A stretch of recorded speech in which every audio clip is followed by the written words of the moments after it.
Maybe I'm crazy, but Aaron Rodgers has found his career after football. Maybe I'm crazy, maybe I'm not.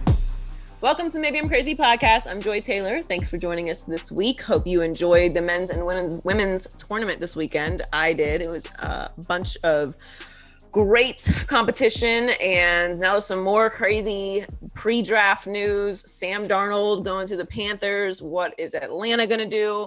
We'll get into all of that. Mac Jones, Justin Fields, as I mentioned, Aaron Rodgers on Jeopardy, and Aaron Rodgers dropping a couple little bars about what's going on with the Packers. Me and T talk about the VERZUZ battle, which was incredible. Earth, Wind, and Fire and the Isley Brothers. We'll get into all of that. So before we get to Heller with Wit It or Quit It, just wanted to talk a little bit about the tournaments. I thoroughly enjoyed both the men's and women's tournament over the past month. I thought it was a really great showcase for college basketball. And like the tournament's always great, obviously, but having lost sports last year, I think we all appreciated it a little bit more. And I thought the coverage of the women's tournament was tremendous. It's really feeling like there's a bit of a shift when it comes to the coverage of women's sports. Obviously, we saw women's dominate the World Cup year after year, or tournament after tournament.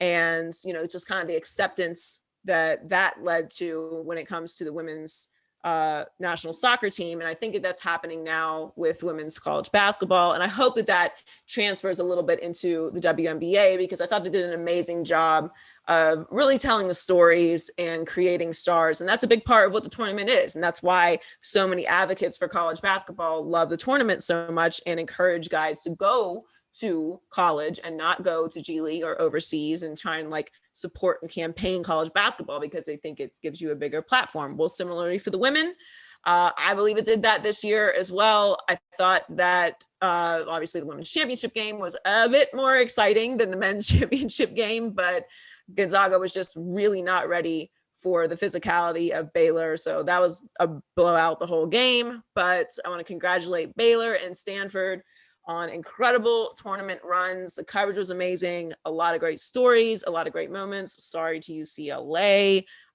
Gonzaga UCLA was just an all-time game. That's a game like the Leitner shot that we're going to remember for a very long time. I thought the tournament was amazing, and I enjoyed it. But let's get started with Heller and Wit It or Quit It. With it or quit it. With it, quit it. What? With it. We about to turn up in this bitch. What's up, Heller? What am I witting or quitting today from the pod room? The pod room, y'all. It's just me. Oh. Hopefully the rest of us can all be in here cramped together soon, although maybe not that soon. Oh, one day. Yeah, one day.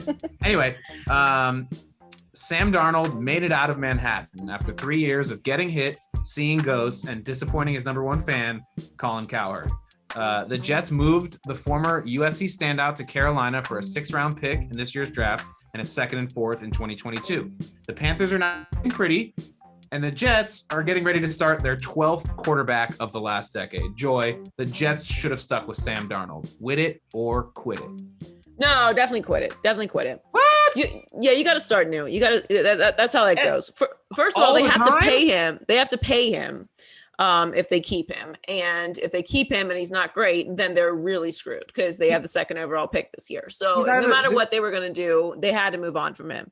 But this sounded good. This is going to be either the 10th or 11th quarterback they've drafted in the last 15 years. We're just moving on to nothing? No, you're moving on to Zach Wilson, and you have to pay Sam Darnold. Sam Darnold's not a rookie anymore, so he's going into the years of his rookie contract where you're going to have to start paying him, which is what Carolina is going to do. Yeah. And if you keep Sam Darnold and you start him and he gets injured, or you keep Sam Darnold and he can't beat out Zach Wilson in training camp, then his draft stock plummets even more. So this is the way to go. Get him when you can get some draft picks for him, which is what they did. Carolina was not in a position to get a quarterback, so they were aggressive, which I like, and they are still in a position to get a top draft pick, and that's what they should have done. So there was no way Atlanta was going to trade with them. So this was the absolute right move.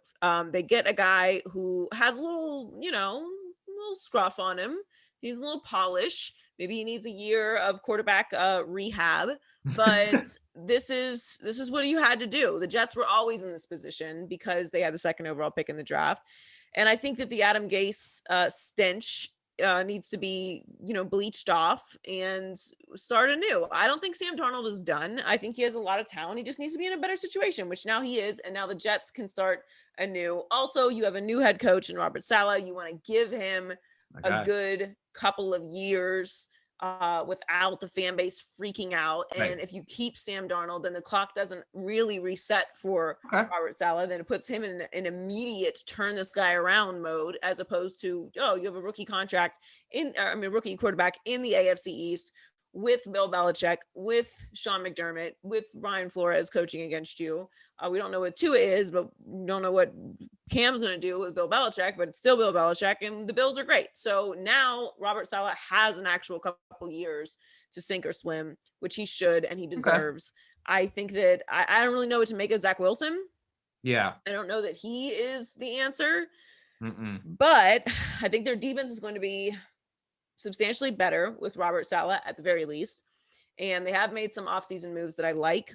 As far as Carolina goes, I think they need an offensive lineman. They really kind of are set on defense. Yeah. So, they could probably use another playmaker there, but they definitely need an offensive lineman and start, rehabbing Sam Darnold and see what you have with him. They weren't going to make it happen with Teddy Bridgewater. I like Teddy Bridgewater, but he wasn't enough this year. We saw what it was. Sam Darnold's going to have Christian McCaffrey, which is huge. And, he's in a really good situation with Carolina. They have some patience.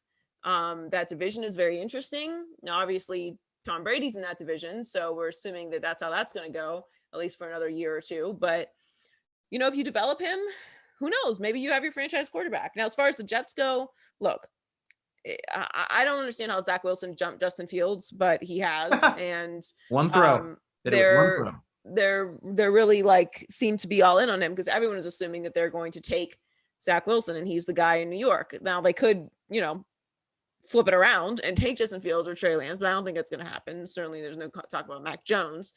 It's not gonna, I don't think that Justin Fields is going to San Francisco. It's going to be Trevor Lawrence, Zach Wilson, Justin Fields. That's going to be the order for the beginning of the draft. Now we move on to see what Atlanta is going to do at 4. They're really the key. If Atlanta trades back, which they very well might do, I think that Denver has the possibility of jumping into the top 4 because they need a quarterback and they got to be aggressive. That's too much. Every point that you made is good. I just think that Sam Darnold is a better option than whoever they're bringing in, at least for the next 2 years. And then, who is bringing in? Then the Jets are bringing in? Yeah, but it just doesn't matter. It's the money. I know. It doesn't matter whether he was going to be good or not. You can't bring in a new head coach and a whole new coaching staff and have the second overall pick and stick with Sam Darnold and he sucks. Then that just chops everyone off at the knees and you don't get your second overall pick back because you're never going to be that bad with Sam Darnold. So and then you have to pay him.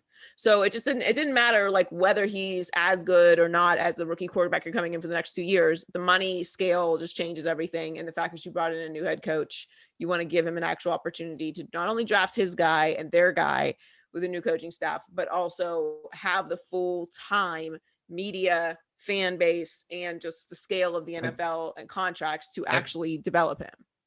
Everything you're saying is making perfect sense to me. I'm not disputing any of that. I'm just asking you this question. If you owned a team, the Joy Taylors, and the Joy Taylors had to choose who was going to play quarterback from them, there was no draft. There was none of the, just in a vacuum. Do you want Sam Darnold or do you want Sam Darnold Jr., that little kid coming out of BYU that looks like Sam Darnold? Yeah, but that doesn't matter because that's not real life. Joy.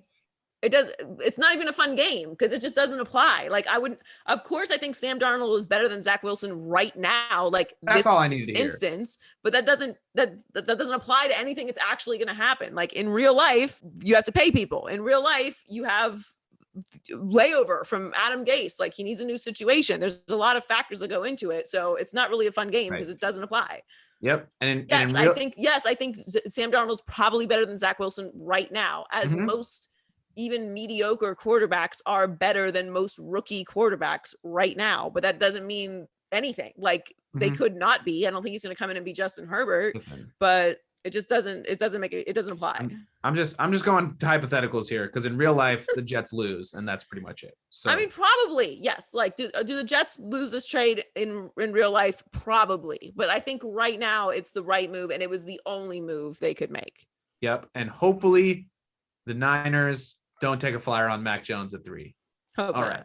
Anyway, okay, let's move over to baseball. We're talking a little bats and balls and gloves. I didn't have that prepared. Anyway, Major League Baseball is not for the play when it comes to voting, and I don't mean all-star voting. After Georgia passed a law restricting access to voting, the MLB up and moved its all-star game from Atlanta to Denver, Colorado. Texas Governor Greg Abbott weighed in. His state's trying to enact similar limitations in voting, and he was big mad about it, so he boycotted throwing out the first pitch at the Texans home opener, which of course was in front of a packed house of 40,000+. Ugh. Joy. MLB moving the all-star game was the right thing to do. Win it or quit it. Win it. And I just want to remind everyone, since, like it's just this tedious thing that I always have to do, but sports and politics and social issues are not separate. They've always been together. Jackie Robinson, anyone? Bueller? Anyone? The baseball player? There's nothing. Yeah, he just played baseball. I don't remember anything. Unique about him. Yes. Particularly. So, for all these baseball fans who are like, cable politics out of sports and things, it's not how it works. And MLB did the right thing. And the people who are losing out on it are, of course, the people who live in Georgia, the businesses that were going to benefit from it, the workers who were going to make money from it. Yep. And of course, the state of Georgia, who was going to have the all-star game there, which is a tremendous thing to have. And cities fight for it and they want it because it's good for the city and it's good for MLB. And it should be somewhere where, the politicians in that state aren't creating laws based off of lies about elections. And it's not MLB's responsibility to explain to people that this was a lie, that the election was stolen. That's not their job. If you're that stupid, then you really can't be considered. Like, there are just certain people who can't be considered in life. People who are stupid enough to believe that the election was stolen are some of those people. And that's the reason why MLB moved it. And as far as the boycott crowd is concerned, yes, the new legislation is targeted towards Black voters and suppressing the Black vote, because that is the vote that changed the election legally. Man, so they're mad about that. Arguing that didn't happen, then you are literally not paying attention, or you're too stupid to understand how elections work, neither of which I can help you with, because that's not my job. But the boycott crowd is my favorite. You guys can't stop talking about cancel culture this, and this is canceled, and you should be able to speak your mind and all this bullshit about cancel culture. And then the first moment something doesn't go your way, you want to what? Cancel boycott it. You want to boycott it. Don't worry, the irony is not lost on me. Pick a position. Either you want to cancel stuff or you don't. And here's the clue, guys. Here's what you're missing. If you don't like something, you don't have to watch it. You don't have to watch it. And guess what's likely going to still happen, since it's baseball. People are going to still watch it. People are still going to be at the game. And the moment they're allowed, like Texas, to fill out a stadium, they're going to be there filling it out. That's how sports work. Right. But if I can't hate watch it, how am I going to be angry? Some people wake up every day looking for a reason to be angry. I'm not one of those people. There's enough reasons to just be angry that hit me throughout the day. So I'm not looking for extra stuff to be mad about. As far as the boycott crowd goes when it comes to sports, I don't take you seriously. I never have, and I never will, because you're full of shit. If you weren't going to watch the sports, you just weren't going to watch, or you weren't a fan. So just shut up. Okay. Nobody is. It's the same thing with the NBA. It's the same thing with the NFL and the kneeling What? and then the protests with the NBA Yeah. and now it's baseball. It's like you're not a sports fan. Just say that. If you're not a sports fan, just say Well, that. But don't try and sit here and tell me that No, you're no, going to but- stop watching sports because something has happened in sports that has triggered your little snowflake soul. The reality is this is a new world where people have voices and people can talk about what they've been through, and we want to change. We want the world to be a better place. That doesn't mean that your life is going to be altered in any way. No one's going to steal your job or steal You can your just opportunities participate or not. or raid your bank account. You're going to be fine and continue on your life just as you were, whether you're participating in this progress or not. I'm so tired of hearing about people, one side of their mouth, they're worried about cancel culture. The next side of their mouth, they're boycotting something because it didn't go the way that they like it, or it doesn't align with their political views. It's complete and utter nonsense. I don't take you seriously. Make up your mind. Stop being a hypocrite. I'm so tired of talking about it. You're not a sports fan. Nobody who's a sports fan is actually boycotting an entire sport because people far more powerful than you, by the way, only billionaires, B, not M, not thousandaires, billionaires, only billionaires own baseball teams. Good luck with that. Good luck. Good luck. The most powerful people in the world, all right? Power on millions, on billions of dollars own baseball teams. You don't think they were consulted before the All-Star game was moved? Hey, They were. Hey, and the corporations that fund the stuff they're doing and buy those sponsorships, Coca-Cola said they don't like it either, y'all. So you gonna not drink Coca-Cola anymore while not watching baseball. Real quick though, how many? I know you're saying like you're not a real sports fan if you say you're going to. I think you're not a real sports fan if you actually stop watching sports for one of these reasons. Just for the kind of fun, if you will, if there is a fun lane in this, what percentage of people who claimed on Twitter or to a friend or otherwise they're not going to watch football anymore actually stopped watching football? Right? They all came back. Just like my friends who said they're not anywhere. Just like my friends who said we're not gonna follow the Las Vegas Raiders. They're following them because they moved to Las Vegas. People don't go anywhere when they get canceled. They just go away for a little while, and then if the thing they did wasn't so awful that they can work themselves back into society, they do. So cancel culture is a lie. We've already done that. There's no such thing as cancel culture. It's just an idea that people who want to be able to say and do whatever they want without consequence fight back against because they're being held accountable for their actions. Yep. That's the only thing that created the term cancel culture. Right. Nobody actually gets canceled unless they do something to harm other people over long periods of time and are then held accountable, so that therefore no one else will continue to work with them.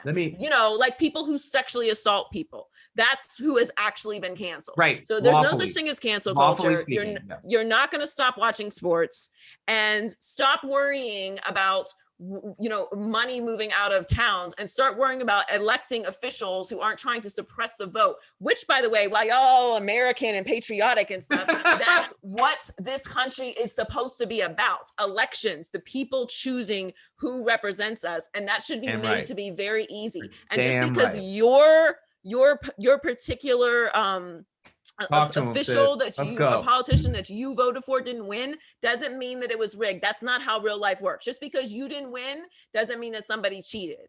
It's not that hard. Pull yourself out by your bootstraps or whatever the y'all ever be talking about, and work harder. That's what's supposed to happen, right? When you lose, you're supposed to work harder. I'm tired of all of it. Yep. Baseball did the right thing, and the All-Star game is going to continue. They're going to continue to make billions of dollars. You're going to continue to watch, and you're going to continue to try and tell me that cancel culture exists whilst you're trying to cancel an entire sport that's been around for hundreds of years. Well, not hundreds of years, but a very long time. And you don't have that power. I'm sorry to inform you. You're not that powerful. I don't necessarily know exactly what bootstraps are, but I think I have a good lesson for all my snowflakes out there. You know what I'm saying? Checking your privilege isn't that hard. There's a saying, either win or learn. So sometimes you're looking at an L in front of you. That doesn't mean fight that L to the death and make stuff up and pull lies and say cancel culture. That just means learn.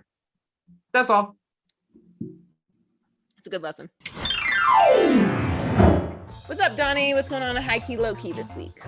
What's up? All right, high key, Justin Fields is the latest victim of the lazy black quarterback trope. After questions about his work ethic and love of the game just came out of nowhere this weekend. Low key, what are the chances that this is a part of some team's pre-draft smokescreen strategy? You plant a seed, a bad seed, and you hope that it falls right into your lap at number 7. Go Lions. Ooh. Oh, Lions. Here you go. That's a little far for him to drop. Look, the thing with Justin Fields, now listen, I wouldn't put that. Well, I guess, I mean, who would benefit from that though, right? Like, obviously you're joking about the Lions, but you know, any team that's in position to take Justin Fields is in the position that they want to be in, right? Like, obviously we know that the Jags are taking Trevor Lawrence, and we're assuming, now we could all be wrong, but I mean, it's kind of a consensus in the business that Zach Wilson is going to the Jets.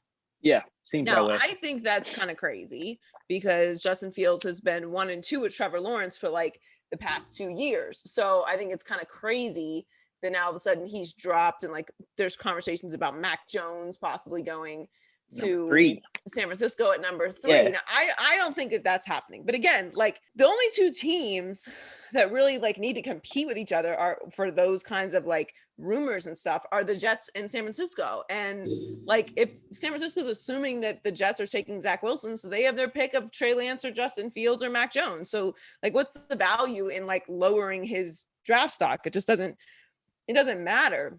Because those 3 teams are the teams that are in control. As far as like the scout on Justin Fields, I think that we as the media and like fans need to take a step back in this period of time between the end of the NFL season, the end of the college football season, and the draft. In this like oversaturation, overevaluation period with quarterbacks that we fall into. I think certain players, their evaluations can really change from the end of the season to draft. Like TJ Houshmandzadeh was on with us on the Herd this week, and he was like, you know, pro days and the combine really matter, because if you're seeing the same player at say wide receiver or offensive lineman, or like any other position other than quarterback, if you're seeing the same player, the exact same player from the end of the season to that point, like that's not a good sign, because guys should be working to get better within those weeks. Like they should be taking advantage of that time period to develop their body and become faster and like just look a little different. And maybe quarterbacks should develop a little bit too, but it shouldn't be a jarring change, right? Like for the most part, you're going to look at their tape, you're going to look at their numbers, you're going to be doing interviews. Like their pro day, you should nail the pro day. Like that's the base. Like you're throwing against air to your receivers in your building. Well, I do think there is more pressure than we assume, because it is, you know, a day about you in front of a lot of scouts and, you know, coaches that you're trying to impress and coaches that you probably admire. I do think that the pro day for quarterbacks is a little bit exaggerated. For other positions, I do think it's very important. So that being said, this period of time between the end of the season and the draft, we pick apart everything. We look for new information. And I understand, I'm in the content business. I'm talking about the same stories for the most part every single week. Very little variation and change during this time of year because it's a lot of speculation. But that doesn't mean like you can't keep saying the same thing. Like, yes, we're looking for new content. We're looking for, you know, fans want new answers and new information. And like, there just is not new information. Like it's the tape that we saw. It's what they did at pro day. And that's it. Like, you don't just all of a sudden overnight become lazy.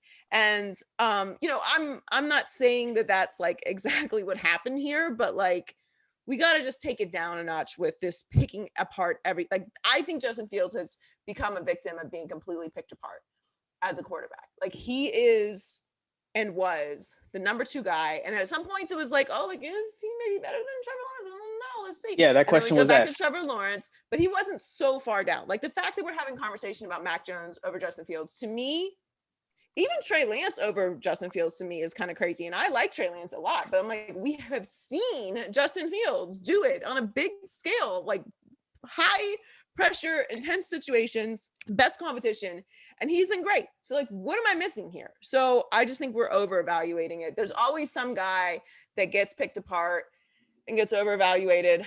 I think he's going to end up going to San Francisco, so it's not going to matter anyway, but I do think we need to just just dial it back a little bit. Yeah, I'm with you there. But I am holding out the slightest bit of hope that the Lions can pull something off. And number 7, he ends up falling. Hope for something else, Donnie. I don't know. Let me happening. have my dreams. All right, high key. In a recent interview on the Pat McAfee show, last year's MVP Aaron Rodgers referred to his performance this past season as, quote, throwing a wrench into some timelines that might have been thought about or desired. Low key, with all the subtle and not so subtle jabs coming from Rodgers, his chances of retiring a Packer seem to be getting slimmer by the interview. Oh yeah, he's doing something. I can't tell what it is. Colin's theory is that he's kind of putting the onus on the Packers. Like he's making it seem like I want to be a Packer for life, and like if I don't end up here, then it's because of the Packers. It's not because of me. And maybe there's something to that, but you know, it's not the worst theory. But I just feel like he's so meticulous, like he's so smart. Oh yeah, he's not just out here just saying stuff willy-nilly. Not and reckless. I think it's interesting because it sounds a lot like Tom Brady when he was leaving the Patriots. He feels a little unappreciated, you know. Because we're talking about Aaron Rodgers here, like we're talking about somebody who is very much in their prime. He's one of the greatest to ever do it in his prime right now. It's the same thing with Russell Wilson. Like, I just don't get it. Like, what do you mean timeline? Like the timeline is when Aaron Rodgers is finished, he'll let us know. Yeah.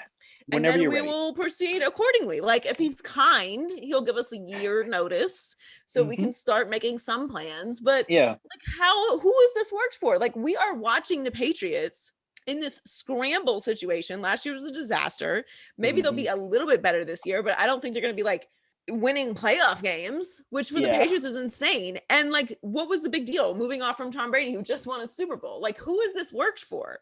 So I don't get how this is even a conversation. Like, Aaron, who has a timeline for moving off of you? And I think he very much believes that, and they drafted Jordan Love, so like clearly they do. So my question is like, who in that organization is like, wow, we need to start preparing for life after Aaron Rodgers? Like, no, you don't. You need to be prepared for life with Aaron Rodgers right now. The like, present.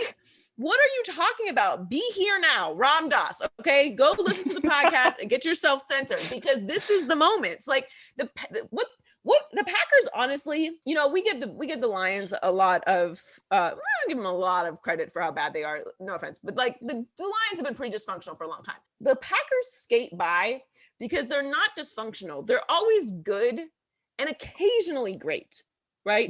But they're not as great as we give them credit for. Yeah, that's a good point. In my lifetime, the Packers have had Brett Favre and Aaron Rodgers. That's my only experience with the Green Bay Packers. Brett Favre and Aaron Rodgers. And all-time great. In that time, both first ballot Hall of Famers. In that time, they have had 2 Super Bowls. Yeah, that's it. Just 2. The Packers, I say just 2 as a Lions fan, more having credit. 0, but still. No, it's hard to win Super Bowls. It's hard to win Super Bowls.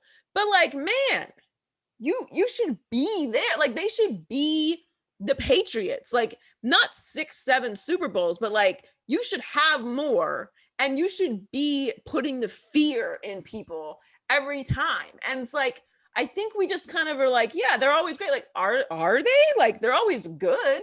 Which is awesome. Like, that's a great experience to always be good, but like consistently good. What are you planning for the future with Aaron? Do it now. Like, get some Super Bowls, spend some money. Like, they don't get enough credit for not being great, even though their branding would make you think that they are great, and they're not. They're good, not great.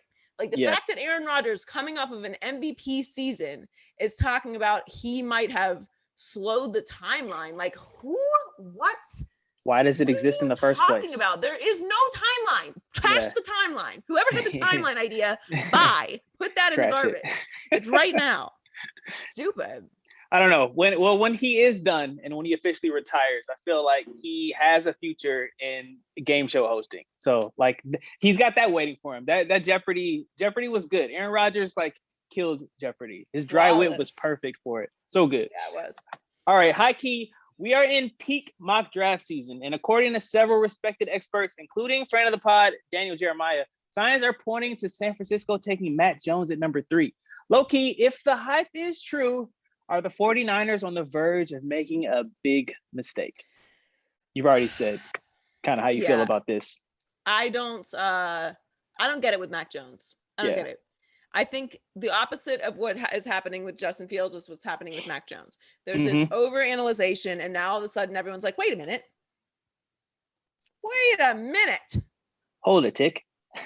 Have we been missing it with Mac Jones? And you haven't. He's still an Alabama quarterback. He's still a pocket passer. He's still not crazy athletic. And he still played with the best offensive line in college football and one of the best defenses in college football and the best receivers in college football and through to the Heisman winner this year. Yeah. So now listen, I don't think that Mac Jones is terrible, but I don't think Mac Jones is a first round talent.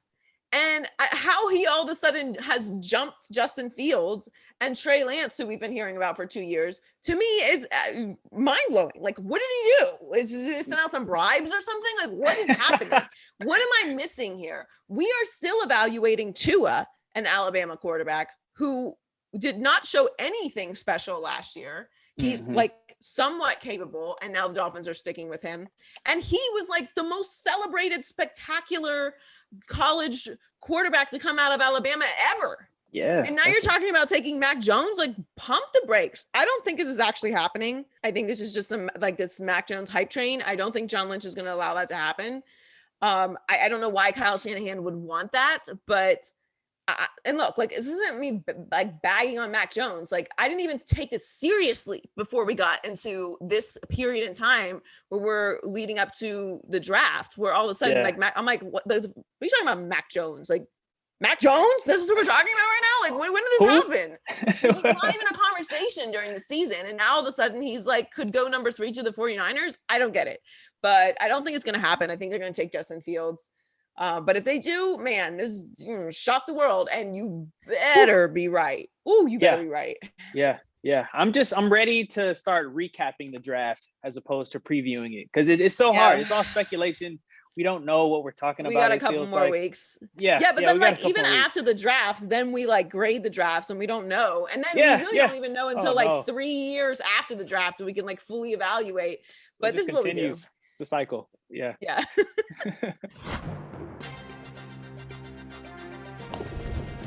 Hey T, what's going on in the Culture Report?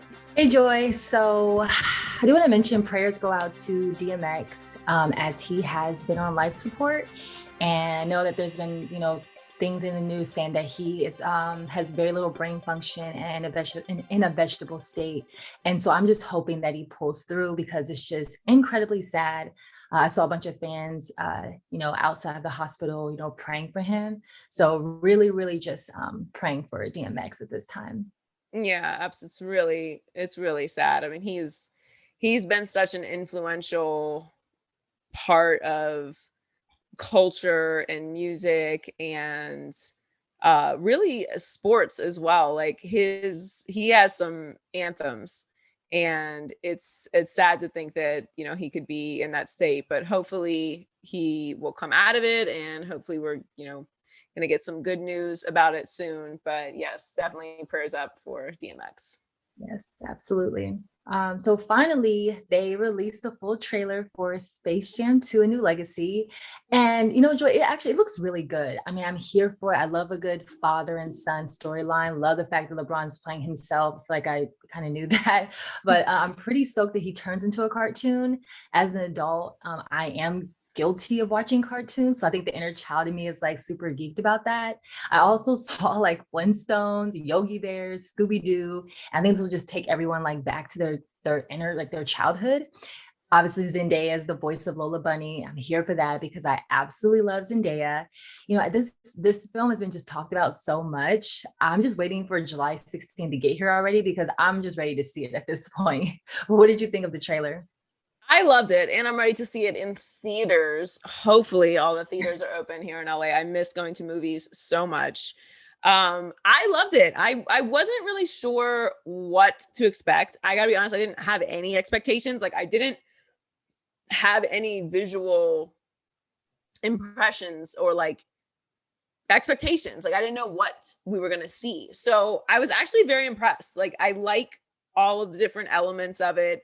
It looks like the storyline is really good. It doesn't look like it's like a carry on, like an actual sequel to the original Space Jam, which I like because it's been so long since the original Space Jam. Obviously, Michael is not in it. You're not going to have the same players that were in the original Space Jam. You're not going to have Bill Murray. So like there's just going to have to be different types of comedic influences. There's going to be different players, and kids don't know who all those guys are anyway. So this is a movie you're going to want to watch with kids. Obviously, there's going to be a lot of adults that watch it because of the original Space Jam and because it's LeBron, but like this is a kids movie, obviously. So how they're going to cater to kids has always been interesting to me because I'm like, kids don't watch Looney Tunes anymore. Like we watched Looney Tunes. I watched Looney Tunes. So I knew these characters and like they were a part of my life. So kids are watching unboxing videos on YouTube. So how are they really going to absorb this movie? But I guess kids love cartoons. So that's how that's going to work. And I thought it visually looks great. I'm definitely looking forward to it a lot more than I was originally. Like I've kind of gone back and forth about how excited I was about it because I really love the original Space Jam. But I think it's going to end up being good. And LeBron is actually a very good actor. Yeah, I think he'll So do. I think he'll do. I don't think people give him credit for like actually being a really good actor. So I'm definitely looking forward to it. I thought the trailer was great. Yeah, same. So Aaron Rodgers hosted Jeopardy, and I think he did a great job, Joy. I mean, I think it was cool seeing him on the show. I thoroughly enjoyed it. You know, I didn't realize how nice his voice is. It's very like calming and soothing. So I think he was a complete natural. And obviously we get to see him for 9 more times, and he's obviously bringing in like even more sports fans. So I feel like it's good on their part for having him. But what did you think about him on Jeopardy? I thought he was great. I never really know what to expect from guys in this space. I knew he was going to take it seriously, and he talked about how much studying he did and how seriously he took it. And it actually reminded me a little bit of my brother when my brother did Dancing with the Stars. I was like, how are you going to do Dancing with the Stars? Like, I've never seen you dance in my life. And now you're going to do ballroom dancing. This is, you understand what you just signed up for, right? Like everyone's going to be watching you. And he took it really seriously and like really applied himself, and he did great.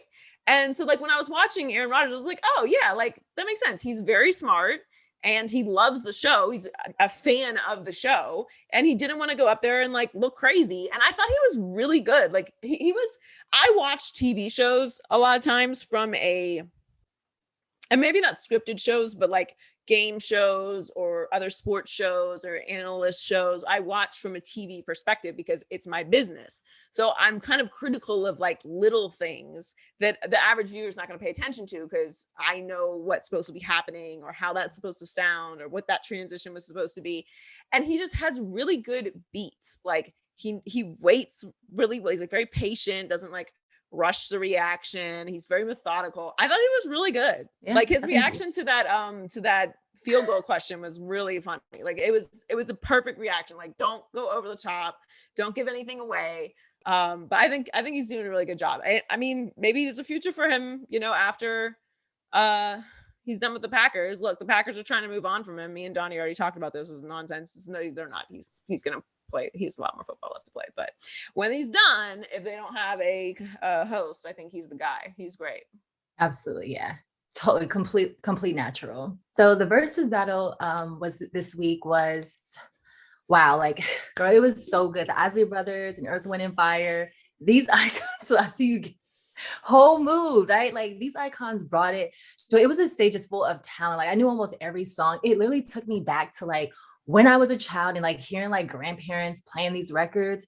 So I'm just happy that I grew up on amazing music. Ron Isley, complete mood. I didn't realize that he's 79. And I'm like, okay, Zaddy. Right? I'm like, he looks great. Great. He looks great. Oh my gosh. And then Ernie Isley on that guitar, killing it, playing it from behind. I'm like, oh, you just showing out. But Both groups had so many hits. I feel like this could have just went on for another 4 hours, but I enjoyed it so much. It was lit. The versus battle just get better and better every time. Every time. I need them to make it a concert series. Every time we talk about this, I say it, but I need them to make it a concert series. The world is opening back up. You know, people are getting vaccinated. It's getting safer out here in these streets. Let's get these verses on actual stages in front of everybody. It was amazing. I was vibing. I'm an old person, so I knew every song, and I'm like talking to other people about it. They're like, yeah, I don't know the songs. I'm like, what are you talking about? Like this is every sample of every song. Like all of these songs you hear in commercials, all these songs you hear these new artists playing, like they made them. And that's what I really enjoyed about it. It was like, it was a good reminder for people, like these are legends. Like they have 45 albums. They don't even remember how many platinum albums they've had. That's how many platinum albums they have. It was incredible. I loved it. I got like a nice little bike ride in, listening and vibing. It was longer than Easter Sunday church though. Ooh, I was like, okay, I don't know where y'all got the energy for this. Okay. Because this is too long. I had to check out. I'm like, all right, y'all, I can't be here for four or 5 hours. I gotta go eat. It was long, but I enjoyed it. And the only thing I'm like, Uncle Steve, we love you. Okay. But I want to hear how the song became. I want to know who it was written about. I want to know which studio they recorded it in. I don't need to hear about the bike trip. Like this is not your show. Yeah, he was excited. You could tell he was sitting next to greatness. So he was, and he was the perfect person to host because he really truly has a relationship, obviously, with the Isley brothers, and really truly loves Earth, Wind, and Fire. But we all do, and we don't have relationships with them, so we would like to know the stories. I was like, Steve, come on, like we gotta ask some questions, right? But I love Steve Harvey. He was great. He really was. But, everybody got something to say, but it was great. It was all around. It was like a perfect night, and I thought it was great. It was on Easter too, because I know people were like just vibing with their families. And like, when you hear music like that, it takes you to a certain place. So it was awesome. I can't wait until they make it into a series that we can actually go to. Yeah, I'm here for it. The concerts. Oh, I'm there. Oh, I can't wait. I miss being around people I don't like. I miss being outside. Which if you're wondering, is everybody who I didn't come with. I don't really like crowds. But I'll be willing to be in a crowd when everything in a little while. I'm not ready for y'all yet. I need like a couple more months. I'm down in Texas tripping at these games. Thanks so much for joining us this week on the Maybe I'm Crazy podcast. Make sure you subscribe and follow us on our social media channels at Maybe I'm Crazy Pod, myself at Joy Taylor Talks. And you can listen to the podcast anywhere you listen to podcasts, Spotify, SoundCloud, iHeartMedia app, and Apple Podcasts. Make sure you stay safe, and we'll catch you next week. Maybe I'm crazy, maybe I'm not. Ooh.